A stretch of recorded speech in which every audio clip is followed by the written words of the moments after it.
Eh bien bonjour à tous. Alors en effet, si je suis venu ici, c'est pour vous parler des X-Men. Et en effet, on ne peut pas parler de tout dans les X-Men, c'est beaucoup trop vaste. Puisque ça date de 1963, le début. Donc du coup, ce que j'ai essayé de faire en fait, c'est de vous proposer en gros un petit résumé en fait de tout ce qui va être les évolutions chez les mutants, tout ce qui va changer, en espèce de cours rapide de toute l'histoire des X-Men. Voilà. Donc les X-Men, comme je l'ai dit, commencent en 1963. L'idée en fait c'est de lancer de nouveaux titres. En fait Marvel est encore tout jeune. Marvel Comics a commencé avec les 4 Fantastiques au tout début des années 60. Et donc du coup Marvel lance très régulièrement de nouveaux titres, mais ils ne peuvent pas en lancer immensément. Donc du coup en fait ce qui va se passer c'est cette année-là, en 1963, l'idée c'est de se reposer sur les acquis. Du coup, on va tenter de lancer un titre qui ressemble à ce qui se vend le plus. On va lancer Daredevil qui ressemble à Spider-Man, c'est pour ça qu'il est sur la couverture. Et on va lancer les X-Men qui ressemblent aux 4 Fantastiques. C'est aussi pour ça qu'on tente de rappeler les 4 Fantastiques sur la couverture. Voilà, je ne sais pas si ça se voit très bien, j'espère. Voilà. Donc l'histoire des X-Men, qu'est-ce que c'est ? Eh bien c'est très simple, ce sont 5 adolescents qui ne sont pas sous le vent, mais sous la houlette du professeur X, le professeur Xavier. Alors ces adolescents sont des mutants, c'est-à-dire qu'en fait, à l'adolescence, ils ont eu en fait des pouvoirs qui leur sont apparus, ce sont des humains normaux qui ont en fait, au fil du temps, avec l'évolution, ont muté, et leurs pouvoirs se sont révélés un peu plus tard. Donc les premiers X-Men, ce sont Cyclope, Angel, Jean Grey alias Marvel Girl, ou Strange Girl si vous êtes un fanatique de la VF, le Fauve et Iceman. Et pourquoi ce sont des mutants ? Eh bien c'est très simple, il faut trouver une explication au fait qu'ils aient tous des pouvoirs. Parce qu'on ne peut pas donner une origin story à chacun, en tout cas pas une origin story aussi longue par exemple que Spider-Man. Il faut trouver une explication simple pour laquelle ils aient tous des pouvoirs. Et pour ça, on va aller chercher un peu dans la littérature. On va aller chercher le thème des mutants qui est déjà apparu dans la littérature, dans la science-fiction. Par exemple, le terme Homo supérieur, qui est la désignation un peu scientifique des mutants dans l'univers Marvel, est clairement reprise de certains livres. Notamment de celui-ci, qui est juste là, qui date de 1936. Voilà. Mais alors quand on pense des Marvel et quand on pense aux mutants, on pense forcément aux champions de la diversité, on pense forcément à la lutte contre l'oppression et tout ça. C'est pas forcément ce qu'est le titre Marvel à la base, soyons francs. Le titre Marvel à la base, le titre X-Men, ressemble beaucoup plus, on va dire, à un titre Marvel classique. C'est-à-dire qu'on va avoir beaucoup de piques contre le communisme, on est en pleine guerre froide. Là par exemple c'est Magneto qui fait joujou avec des missiles et qui est dans une petite île en fait dans l'Atlantique et qui prévoit aussi de l'annexer, X-Men 4. Voilà, la crise de Cuba est encore dans les mémoires. Et aussi on a beaucoup en fait d'aventures plus classiques en fait, de choses un peu plus voilà, on va se balader dans la Terre sauvage, on va faire des crossovers avec les Avengers. Bref, on est sur un titre Marvel classique et c'est voilà. Le thème du racisme, au fait, il peut éventuellement commencer à apparaître avec X-Men 14, en fait, et l'arrivée des Sentinelles. C'est un peu limite un incident, en fait, que les X-Men arrivent, en fait, à parler du racisme, à parler de la diversité et tout ça. Ça vient un peu avec l'idée des mutants, des mutations et tout ça. Quelque chose qui existait déjà dans la science-fiction, finalement. Et c'est peut-être pour ça, par le fait qu'ils aient pas grand chose et qui finalement ressemblent beaucoup au titre Marvel de l'époque, que les X-Men ont du mal à se vendre. En fait, les X-Men vont très peu se vendre. Jack Kirby en fait quitte le titre en fait au numéro 18, Stan Lee quitte le titre au numéro 20. Il y a énormément de gens qui vont passer dessus en fait pour tenter de sauver le soldat mutant finalement. Mais ça va pas marquer. Pourtant, on a beaucoup de gens talentueux qui passent, Roy Thomas, Neil Adams, Jim Steranko et plein d'autres. On va tenter beaucoup en fait de choses narratives en fait pour tenter de relancer la machine. On donne des nouveaux costumes à tous les mutants qui jusque-là avaient un uniforme. On les fait grandir. Ils étaient plutôt adolescents, là ils arrivent à peu près à l'âge adulte. On va tuer Xavier, on va faire revenir Xavier. On va faire aussi arriver de nouveaux personnages, je pense à Havok, je pense à Polaris, mais rien n'y fait. les X-Men, techniquement, s'arrêtent au numéro 66. À partir de là, en fait, le titre X-Men continue à être publié pendant 5 ans, mais ce sont en fait que des rééditions des anciennes histoires. On n'a pas d'histoire originale des X-Men pendant 5 ans. Donc du numéro 67 au numéro 94, aucune histoire originale, que des réimpressions. C'est en fait en 1975 qu'on va avoir Giant Size X-Men numéro 1. Alors Giant Size X-Men numéro 1, l'histoire en fait c'est le professeur Xavier en fait qui va aller recruter en fait d'anciennes menaces mutantes, Sunfire, Banshee, et aussi plein de nouveaux qui vont devenir des superstars. Je pense à Wolverine, Colossus, Diablo, Tornade, qui en fait sont choisis par le professeur Xavier pour aller sauver les anciens X-Men qui sont prisonniers d'une île mutante, Krakoa, sous la direction de Cyclope qui est le seul à s'en être sorti. C'est un succès, et c'est un succès qui sort un peu de nulle part, et ça relance la machine X-Men. À partir de là, en fait, la série reprend, donc on va avoir X-Men 94, où donc en fait on a un tout jeune scénariste aussi qui arrive et qui se rajoute à l'équipe créative qui s'appelle Chris Claremont. Chris Claremont, il est parti pour 16 ans pratiquement de X-Men.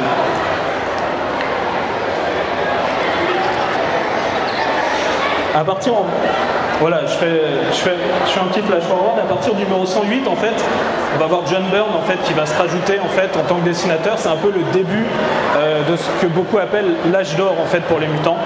On va avoir énormément de grandes sagas, en fait, comme par exemple la saga de Proteus, la saga du Phénix Noir, et aussi Days of Future Past, qui en fait ont lieu à cette époque. Mais les deux auront du mal vraiment à s'entendre. Et cet âge d'or s'arrête techniquement à X-Men 143 où John Byrne s'en va. Mais Chris Claremont reste, et techniquement c'est Chris Claremont en fait qui a fait des X-Men ce que l'on connaît et ce que l'on voit un peu comme image d'Épinal. Alors ce serait très difficile de vous parler de tout ce qu'a fait Chris Claremont. Je vais essayer de résumer un petit peu sa recette, ce qui vous donnera un petit peu ce qu'on peut avoir à cette époque. La recette Chris Claremont, on peut la voir en 3 choses en fait.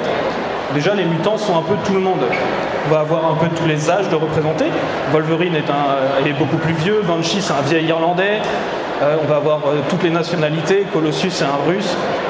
Tornade elle vient d'Afrique. Enfin, on a tout le monde est représenté. On a aussi un monde aussi qui ne cesse de grandir et d'évoluer. C'est Claremont qui va amener en fait la dimension spatiale chez les X-Men, par exemple avec les Shi'ar et tout ça. Pour vous donner une idée, très vite, avec Claremont, le père de Cyclope c'est un corsaire de l'espace, et Xavier, il est marié à une impératrice extraterrestre. Voilà. Donc voilà, et aussi le nombre de mutants ne cesse de grandir, on a un cast de plus en plus dingue, et voilà, chez Claremont, il faut tout le temps que ça bouge, que ce soit en termes de membres de l'équipe, en termes de qui est le chef, en termes de où est la base. Elle va quand même se retrouver dans le triangle des Bermudes, en Australie, elle se balade partout. Voilà. Et aussi, la dernière chose qui est très importante pour Chris Claremont, c'est un peu la façon d'écrire en fait, les personnages chez Claremont. Chris Claremont, c'est celui qui va réussir à humaniser Magneto, qui va le faire passer en fait, d'un vilain un peu lambda, un peu raté, à se rescaper de la Shoah, qui a des motivations très profondes, qui fait que même, par exemple, des X-Men 200, on l'accepte comme remplaçant de Charles Xavier. C'est assez dingue à faire. On a aussi, voilà, tous ces personnages sont très très forts et très très travaillés, et c'est vraiment un des points forts de Chris Claremont. Alors, il y a 3 choses en fait qui vont se passer dans les années 80 en fait au niveau éditorial, au niveau des séries en fait, et qui vont en fait se retrouver en fait dans la façon dont on fait les comics encore aujourd'hui, qui vont être très importantes. Et encore, que ce soit sur les X-Men ou sur les autres titres en particulier, puisque tout le monde a copié les X-Men, qui était le plus grand succès. Donc tout d'abord, ça a été la multiplication en fait des séries. Nous avons des séries mutantes. On a eu des tonnes de séries qui sont créées à partir des années 80. Voilà. Je vous fais juste les principales. En gros, les nouveaux mutants, c'est le professeur Xavier en fait qui trouve de nouveaux jeunes et qui va en fait les prendre sous sa houlette encore. Et aussi X-Factor, donc sont en fait les 5 premiers X-Men des origines qui sont passés pour des humains et qui aident ainsi leurs confrères mutants. Quelque chose et aussi une série Wolverine en solo. Voilà, parce que Wolverine est une superstar. Cette série Wolverine, elle vient aussi des mini-séries. Pratiquement tous les X-Men ont eu droit à leur mini-série. C'est quelque chose qui arrive aussi au niveau des années 80 et qui va être repris partout. Au niveau d'évolution, c'est quelque chose qui va être fait partout. Ce qui est surtout le plus important sans doute sur la façon d'écrire les X-Men, ça va être les crossover événements. On parlait de Crisis, à peu près au même moment, chez les X-Men, on commence à en avoir, pas encore annuellement, mais presque. Ça commence avec le massacre mutant, qui va être un succès surprise en fait. C'est l'extermination en fait de mutants qui sont réfugiés sous les égouts, qui sont les Morlocks. Voilà. Et donc en fait, ça marche tellement que Marvel très vite demande à en refaire. Ça va donner la chute des mutants et Inferno. À la fin des années 80, début des années 90, on sent que Chris Claremont est peut-être... on sent qu'il a envie de ranger les jouets. Il les a un peu mis partout. Et là, le but maintenant, c'est sans doute de tout rassembler. Les X-Men sont un peu partout à travers le monde. Il faut les rassembler à un même point, il faut réussir à les amener. Ça va mettre du temps. On va avoir plusieurs parties. Les X-Men vont changer à travers différents MacGuffins scénaristiques, c'est-à-dire des objets un peu comme ça. Lambda, par exemple, le siège périlleux. Et aussi via notamment certains crossovers comme Extinction Agenda, qui vont en fait les rassembler les X-Men. Tout ça pour pouvoir relancer en fait tous les titres mutants. On arrive donc en plein cœur des années 90. Ça c'est Mutant Genesis, donc la jeunesse mutante. C'est en gros un nouveau départ. On change pratiquement toutes les équipes créatives. Chris Claremont n'a plus qu'un seul titre X-Men. Et on bat des records de vente. Par exemple, ce titre-là a fait 8 millions de ventes. C'est encore aujourd'hui le record absolu. Voilà. On va avoir beaucoup de superstars aussi du dessin arrivent à ce moment-là. On va avoir Jim Lee, on va avoir Rob Liefeld, on va avoir Marc Silvestri, beaucoup de gens sur les titres mutants. Mais ce qui a l'air trop beau ne va pas durer en fait. Puisque très très vite en fait Chris Claremont s'en va. Chris Claremont donc quitte les titres mutants qu'il anime depuis bientôt 16 ans. Donc au numéro 3. Et en fait très très vite aussi l'année d'après en 92, la plupart de ces nouveaux arrivants en fait partent aussi pour fonder Image Comics. Tout simplement pour pouvoir en fait avoir plus facilement les droits sur les personnages et aussi éventuellement toucher un peu plus de royalties. Alors du coup ça fait que du coup les titres X sont repris par quelques scénaristes qui restaient, notamment on va avoir Scott Lobdell et Fabian Nicieza. Le reste des années 90 chez les X-Men, ça se résume beaucoup à une suite de crossovers en fait. Je ne vais pas pouvoir tous les citer, mais il y en a deux dont on va être obligé de parler en fait, qui vont être donc le premier va être Edge of Apocalypse. C'est une réalité alternative où en fait pendant 4 mois en fait tous les titres vont s'arrêter et en gros montrer en fait les mutants d'une réalité alternative contrôlée par le tyran Apocalypse et qui vont tenter en fait de se battre et même carrément de se sacrifier pour qu'en fait la réalité des X-Men telle qu'on la connaît existe. On a aussi Onslaught, on est en 1996 et là c'est un peu plus compliqué en fait. Alors Onslaught techniquement c'est la fusion entre la psyché de Charles Xavier et de Magneto qui en gros a décidé de foutre sur la gueule à tout le monde. Du coup Onslaught c'est ça, c'est énormément de bastons. Mais si jamais on retient Onslaught, en fait, c'est à cause de sa conclusion et de l'effet qu'elle va avoir, puisqu'à la fin d'Onslaught, en fait, beaucoup de super-héros non mutants meurent. On va par exemple perdre donc, les Avengers et les 4 Fantastiques, notamment. Alors la raison un peu à ça derrière, c'est que Marvel va très mal. Marvel, au niveau financier, va très mal, on est près de la faillite. Et ça se ressent aussi dans les titres mutants. On ne peut plus faire de crossover comme avant, parce que les crossovers, même si ça rapporte des sous, et ben ça coûte des sous aussi à faire. Il faut faire les logos, il faut faire la publicité et tout ça. On ne peut plus se permettre. Et en plus, quelque chose va arriver en dehors qui va beaucoup toucher les mutants et qui va faire en sorte qu'il va falloir avoir une nouvelle image pour les mutants. Car oui, on arrive dans les années 2000, les X-Men arrivent dans un nouveau millénaire, et surtout les X-Men vont avoir un film, le premier X-Men au cinéma. Et donc la série en fait tombe un peu dans l'œil de tout le monde. Si elle avait été assez populaire chez les enfants avec le dessin animé des années 92, on va pas fort. Voilà, là vraiment les X-Men sont vus par tout le monde. Alors même si Chris Claremont revient aux affaires, on va pas lui donner un titre principal. Non, le titre qui va être le plus en vue, ça va être Grant Morrison qui va lancer les New X-Men. Ça va durer en fait de 2001 à 2004. L'idée c'est de faire ce que fait Grant Morrison en général, c'est-à-dire de faire du neuf avec du vieux. En gros, il va rajouter de nouvelles menaces. On va se retrouver avec, par exemple, des humains qui en fait veulent se greffer des organes de mutants pour devenir un peu mieux. Voilà, les Humans. Mais aussi donc avec beaucoup de choses qui rappellent en fait, qui font un peu un best-of en fait de ce qu'avait fait Chris Claremont. On retrouve les Shi'ar, on retrouve le Phénix. Bref, Grant Morrison dans ses grandes œuvres. Grant Morrison s'en va finalement assez rapidement en 2004. Il va y avoir une tentative en fait de relancer les X-Men. On va avoir Astonishing X-Men de Joss Whedon, par exemple Chris Claremont qui revient sur une Uncanny X-Men. Mais c'est pas ça qui va marquer finalement le futur des mutants, parce que le futur des mutants, il s'écrit un peu en dehors. Il s'écrit en fait dans un crossover entre les Avengers et les X-Men. Il s'écrit dans House of M. Alors, en gros, ce qui se passe dans House of M, c'est que pratiquement la totalité des mutants vont perdre leur pouvoir. En gros, il reste 300 mutants.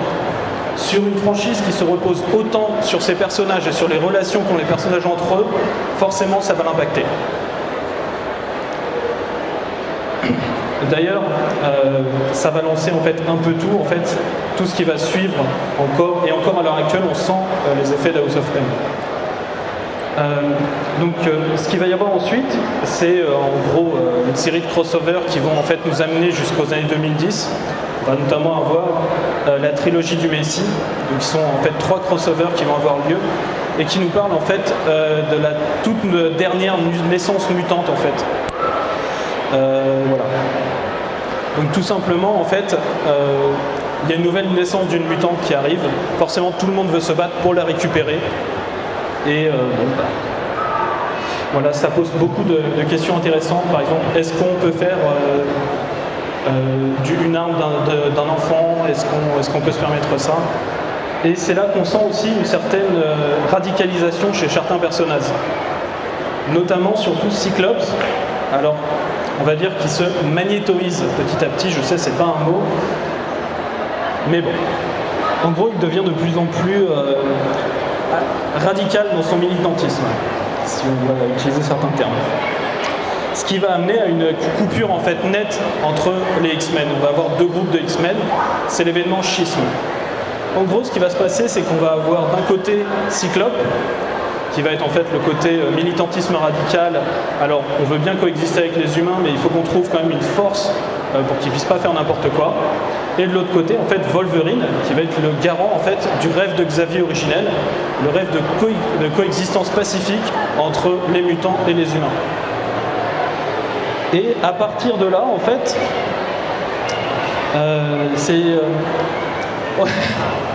on a un peu de mal en fait à trouver une ligne un peu éditoriale cohérente en fait chez les X-Men. On va avoir beaucoup de choses en fait qui vont bouger et qui vont bouger très vite. La dernière, on va dire, idée qui a eu suffisamment le temps de rester pour être marquante, ça va être celle de Brian Michael Bendis en 2012, qui est en fait de faire revenir les premiers X-Men, les X-Men originaux, en fait à l'époque présente, histoire de montrer par exemple la Cyclope. Tu fais un peu de la merde, est-ce que tu voudrais pas revenir au moment où on était tous bien? Ça va pas très bien marcher jusqu'à encore tout récemment, ils étaient encore parmi nous. Donc c'était en 2012, on est en 2019. Donc comme je vous ai dit, ça va être très difficile. En fait, on sent que la licence X-Men ne sait pas trop où aller. Elle sait pas trop quoi raconter. Du coup, comme quand elle ne sait pas trop quoi raconter, elle va avoir recours à ses vieilles ficelles. Donc je vous ai déjà parlé de la mort du professeur Xavier, donc on va tenter de tuer un peu tout le monde aussi. Xavier est mort, c'est Cyclope qui le tue. pour histoire de bien montrer, voilà, tu es le père. Wolverine aussi va mourir, Cyclope va mourir. Ils reviennent, bien sûr, dans des séries où on fait bien monter le buzz. On reprend les équipes or et bleu, qui ont été lancées dans les années 90. On reprend plein de choses. Voilà. On s'accroche aussi un peu au cinéma. On utilise par exemple le personnage d'Old Man Logan, ce genre de choses. Il y a aussi un statut en fait qui va être un petit peu menacé. Techniquement, les X-Men, c'est la race qui est issue des humains, mais et que les humains n'aiment pas. Voilà. Il y a d'autres races comme ça dans l'univers Marvel, par exemple les Inhumains. Mais jusque-là, ils n'étaient pas dans l'œil du public, que ce soit en fait trop du côté des lecteurs, comme des personnages finalement de l'univers Marvel. Ils vont être très très mis en avant jusqu'à un point où en fait ils vont concurrencer en fait les X-Men sur ce créneau très spécifique de la race qui est haïe par les humains. On va même aller jusqu'à un point où en fait ce sera la brume en fait, c'est une brume en fait qui transforme les humains en inhumains. Et en fait, c'est cette brume qui est rendue mortelle pour les mutants, ce qui amène en fait un conflit qui est présenté comme inévitable.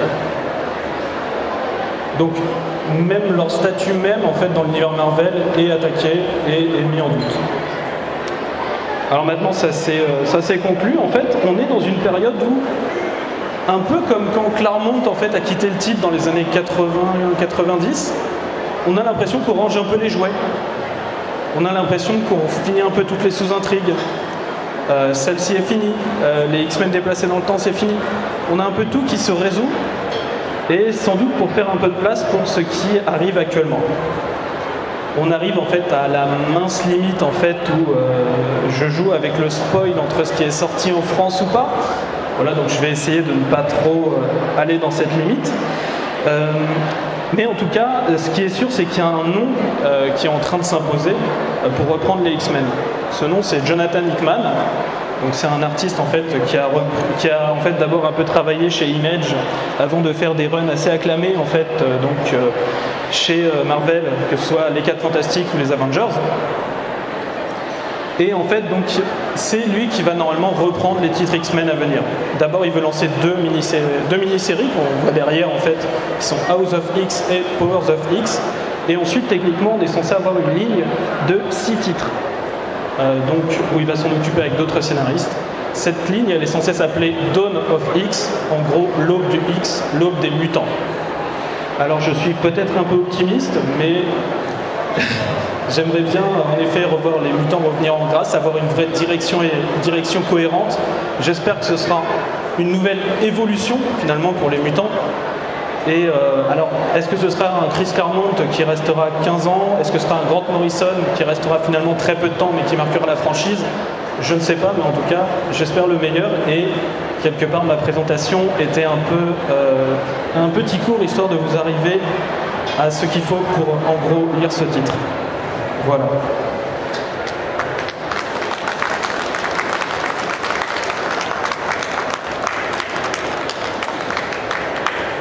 Alors, je ne sais pas si vous avez des questions, pas du tout.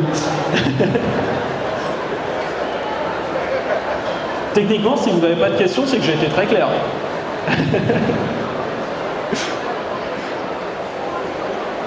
Eh bien, merci beaucoup, je vous remercie de votre attention. Au revoir et bonne convention.